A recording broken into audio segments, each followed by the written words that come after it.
Two powerful digital banking platforms for startups and sellers are squaring off. Which one really delivers? On the left, Mercury, designed for tech startups, and on the right, Square, offering unified payments and banking for all. Let's skip the buzzwords and get to the real stuff. Each category earns points, and at the end, you'll see exactly who comes out on top.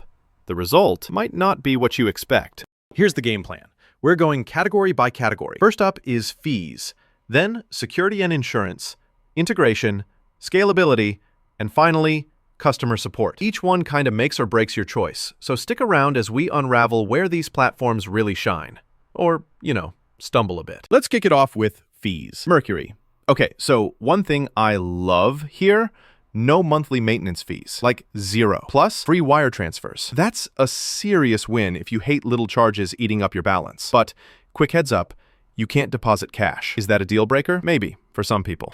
Switching gears to Square now, they're all about seamless integration with their payment services, which, hey, is pretty cool if you already use Square. But some of their features, they might slap you with fees, so it's not always crystal clear. At the end of the day, Mercury's fee structure is just way easier on the wallet. Winner here? Mercury. Moving on to security and insurance. Mercury, look, they play hardball here. You're covered up to $5 million in FDIC insurance through partner banks, but still, that's pretty massive. On the downside, again, sorry, no cash deposits. As for Square, yeah, you get FDIC insurance too, except the details there are kind of vague. Plus, here's a quirk. Your deposits might bounce around network and partners. Slightly less clear-cut overall. So with Mercury, you just feel safer, Mercury nabs it.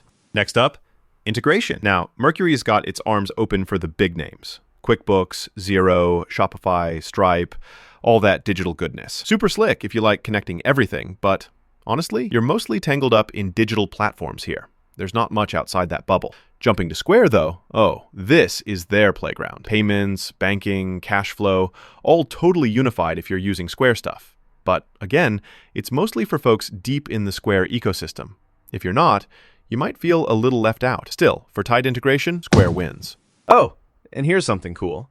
Did you know both Mercury and Square are all about digital banking? So they're never going to ask you to line up at a branch or go through paper forms. But remember, they're cut for different crowds, so keep that in mind. Let's talk scalability. Mercury is like, hey, bring us your big incorporated startups. We got you. They're really built for serious, growing companies. So sole proprietorships, sorry, you're out of luck. That could sting, honestly. Switch to Square. It's more welcoming for small businesses and sellers, especially if you already love Square. But if you need treasury services or want to run wild with startup stuff, Mercury's got more to offer. In terms of scaling up, Mercury comes out ahead. Final stop, customer support. Mercury's support scene is, well, kind of lean.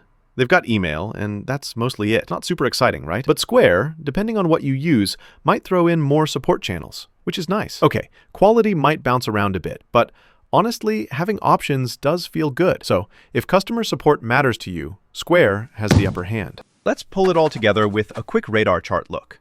Mercury scores higher on fees, security, and scalability, while Square nails integration and customer support. Each has its quirks and perks, and seriously, the winner changes based on what you actually care about. So, if you're gunning for a startup bank that scales effortlessly and packs serious insurance, Mercury is the one. But if you're already living in the Square universe, loving their payments and banking mashup, Square banking could make your life way easier. Either way, pick what fits your business puzzle best. Still shopping around? There's always Brex and Bluevine sneaking up with new features too. Don't forget to subscribe or check back. We'll have the freshest fintech insights, especially with all the stuff happening in 2025.